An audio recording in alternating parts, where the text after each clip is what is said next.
যুদ্ধবিমান বিধ্বস্তের ঘটনায় শোকাতুর পুরো দেশ। শোক জানিয়েছেন ভারতের প্রধানমন্ত্রী নরেন্দ্র মোদীও। সামাজিক মাধ্যম এক্সে শোক জানিয়ে হতাহতদের জন্য প্রার্থনা করেছেন তিনি। বাংলাদেশের পাশে থেকে সব ধরনের সহায়তার জন্য ভারত প্রস্তুত বলেও জানান নরেন্দ্র মোদী।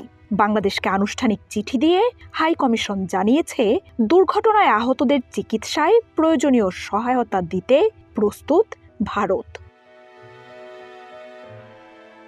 কঠিন এই সময়ে বাংলাদেশের পাশে থাকার ঘোষণা দিয়েছেন পাকিস্তানের প্রধানমন্ত্রী শেহবাজ শরীফ। শোক জানিয়েছেন দেশটির উপপ্রধানমন্ত্রী ও পররাষ্ট্রমন্ত্রী ইসহাক দারও। যুদ্ধবিমান দুর্ঘটনায় হতাহতদের পরিবারের প্রতি সমবেদনা জানিয়েছে আমেরিকা, জাপান, চীন, সুইজারল্যান্ড সহ আরও অনেক দেশ।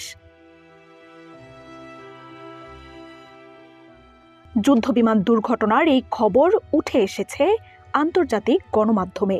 দুর্ঘটনার পরপরই Reuters, BBC, Al Jazeera, CNN, Washington Post, New York Times, গার্ডিয়ানে উঠে আসে বিমান বিধ্বস্তের এই ঘটনা।